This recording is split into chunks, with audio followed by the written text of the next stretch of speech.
ပြည်သူ့တန်သတင်းဌာနရဲ့2026ခုနှစ်ဧပြီလ23ရက်နေ့သတင်းတွေကိုတင်ဆက်ပေးပါတော့မယ်ခင်ဗျာဘင်္ဂလားဒေ့ရှ်နိုင်ငံဘန်ဒရိုဝင်ခရိုင်နတ်ကျောက်စရီမြို့နယ်က RSO တပ်မှုနဲ့လက်ထောက်တယောက်ကိုဖမ်းဆီးရမိခဲ့တယ်လို့ဧပြီလ12ရက်နေ့ဘင်္ဂလားဒေ့ရှ်နယ်ခြားစောင့်တပ် BGP ကထုတ်ပြန်ပြီးအထူးစစ်စင်ရေးတစ်ခုမှာပစ္စတို2လက်စီဇန်42တောင်းနဲ့အတူလူ2ဦးကိုဖမ်းဆီးရမိခဲ့တာဖြစ်တယ်လို့ဖော်ပြတယ်လို့ဘင်္ဂလားဒေ့ရှ်အစိုးရအပိုင်း BSS သတင်းမှာလည်းဖော်ပြပါတယ်စစ်စင်ရေးထဲမှာ BGP တပ်ဖွဲ့ဝင်တွေဟာအသက်22နှစ်အရွယ်ရိုဟင်ဂျာလူငယ်တဦးဖြစ်တဲ့မိုဟာမက်ဖာရုကို Camp 30 Block F1 ကနေသူနေတဲ့နေအိမ်မှာယူဂိုဆလာဗီးယားနိုင်ငံတို့9မီလီမီတာ TT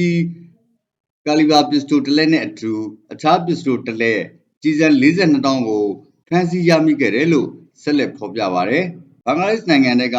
မွတ်စလင်ဒုက္ခသည်စခန်းတွေဟာမွတ်စလင်အစွန်းရောက်အကြမ်းဖက်သမားတွေအတွက်နားကိုဖြတ်တန်းသွားလာရနေရာတွေသာဖြစ်တယ်လို့ဘင်္ဂလားဒေ့ရှ်ရခိုင်နယ်စပ်စစ်ရေးလေ့လာစောင့်ကြည့်သူတွေကဝေဖန်နေကြပါတယ်ခင်ဗျာ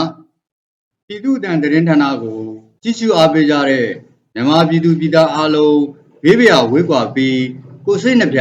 ကျန်းမာချမ်းသာကြပါစေခင်ဗျာ